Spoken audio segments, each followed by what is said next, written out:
If you have a toddler, you know that it is worthwhile to have diverse toys. However, if you are also particular about having toys that are educational too, like I am, this is the list for you. In this video, I'm going to give you my top 5 educational toys for toddlers ages 18 to 24 months.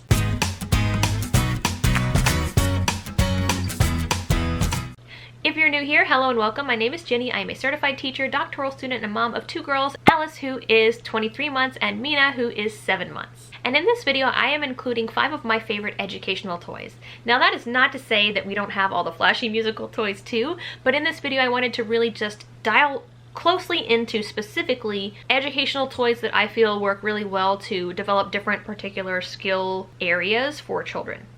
So the first toy I want to mention is this one right here, which is a latchboard, and we got this one as a Melissa and Doug latchboard, and I will put the link down below if you would like to get one yourself. This latchboard has been awesome. I love it for a bunch of different reasons. First, it allows Alice to practice those fine motor skills of opening things. Not only that though, but it also, once you open the doors, it shows different colored animals, so you can practice the colors with that too. I also like the fact that it's compact, doesn't make a huge mess, and it's one piece. That's very helpful as well. Alice will really play with this, I would say, for at least 20 minutes at a time, as long as I reset it and close the doors again for her. And there's a lot of different vocabulary that you can integrate into playing with this. For example, open and closed, and ooh, red, oh, fish, that's a cat. Also, like I said, works on that fine motor skill. As an added bonus to this particular category of latchboards, I wanted to include one other that I really like. It's kind of like the same toy, essentially, but it's this one right here, which is essentially like a toddler busy board. I like the ones that are a little bit simpler. I have 2 different kinds of busy boards, and this is the one that I like, and it's because of the fact that Alice can do more of the things that are on it. The ones that are a little bit more complicated, that have shoelaces, she's just not there yet. So I like the ones that have clasps, Velcro, things like wheels, like Alice's has, knobs, and zippers. These are all different fine motor skills that are beneficial for Alice to know in an everyday situation, but also keep her very entertained. Alice loves nothing more than unzipping the jacket on her busy board for at least 15 minutes at a time. And if that's a toddler, that's like a long time, let's be real. So those 2 different activity boards are kind of my first category of educational toys that I really like. I want to move on to the next one now, which is a little bit more imaginative play. And that is a play kitchen. This is the one that we have here, but there's any number of play kitchens that are out there, and honestly, you don't even really need the kitchen part so much as the play food and maybe a couple of play pans. I will have links down below to all the things that I use in my own play kitchen. I particularly like the Melissa and Doug set of hardwood fruits. I also particularly like the Learning Resources plastic foods. They have food groups, and I love the fact that they look quite realistic, so Alice has a lot of fun playing with those.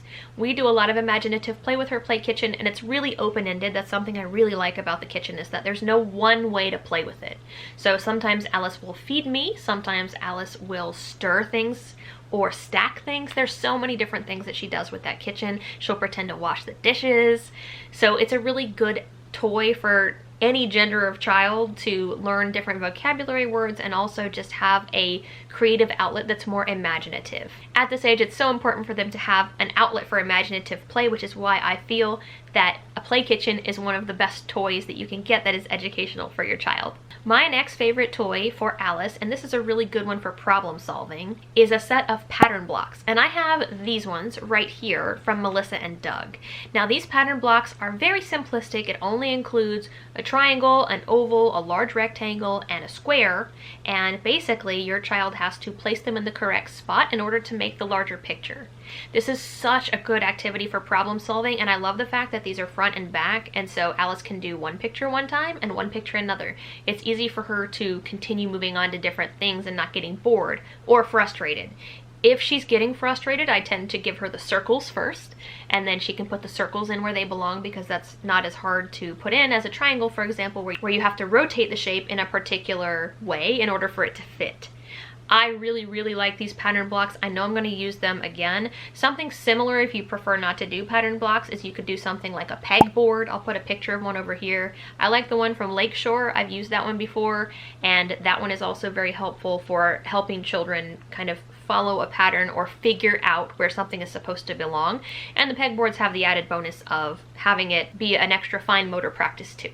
The next toy on my list is almost an obvious one, but the way that I use it to make it educational might be something new for you. And that is Play-Doh with dough mats. Now the dough mats are really the key here because it gives you a sense of purpose with the Play-Doh. Now Play-Doh is fantastic for just imaginative play, building things. I use it for that, but also I use these awesome boards. I love these, but these boards are so cool. They literally are designed for children to actually use Play-Doh to formulate shapes of letters or numbers and learn that way. So Alice and I had a really good time playing with these boards. I find that the numbers one for 18 to 24 months is the easier one to do. So we started with 1, 2, and 3. The letters, not so easy. I did start with A because her name starts with A and Alice is aware of the letter A, but honestly, at this age, teaching numbers and letters is less important than functional language. So for us, we spent a lot of time talking about, oh, we're going to roll the dough, or we're going to lay it flat. Words that are actual things that she might use in sentences. She doesn't necessarily need to know the letter A yet. But if you have a little one that needs a sense of purpose with Play-Doh like my child does, otherwise she just puts it in her mouth or runs off with it down the hallway, then this is the perfect thing for you. I will link both of the boards down below. They are not that expensive and they're malleable and they don't leave any Play-Doh residue. The last thing on my list, and it honestly might even be my favorite one, is a game that my mom got Alice for Christmas, and I played it with her and I thought, oh my gosh, this is the coolest thing ever. It's actually a game you can play with your child that's 18 to 24 months old and they understand it. And that is this game right here, which is Topper Takes a Trip.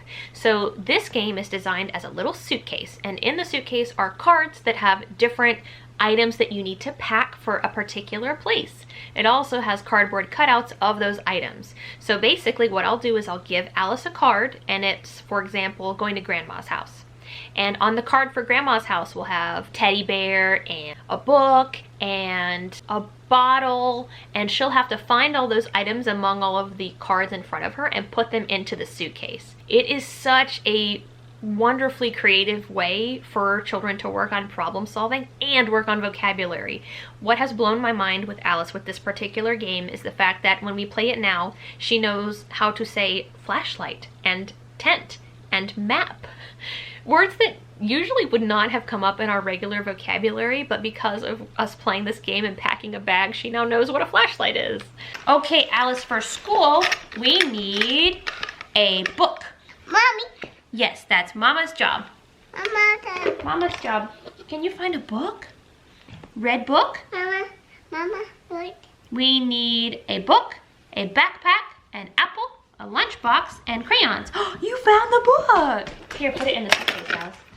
Good job. I cannot recommend this game enough. I'm so happy that my mom got it for her. It is a really cute game. I'm going to be interested to see other games by this manufacturer to see if they are as perfectly engaging for this age group, but it's hard to find games that are actually meaningful that the child can understand at 18 to 24 months. So that's why I love this game so much, is because Alice can actually successfully play the game. So those are my 5 educational toys for 18 to 24 months old that I love currently with my daughter. I hope it was helpful for you and that you got an idea for something for maybe a birthday or a holiday coming up. Or if you have any other ideas of things that you really love in your household, please comment down below. I'm always looking for new toys, and like I said, one of my favorite ones is something that my mom got. If you like this video, give it a thumbs up, consider subscribing. I do all sorts of parenting, new mom, educational content, and I would love to have you along as I find all the cool educational stuff. I appreciate you watching, and I will see you next time. Take care.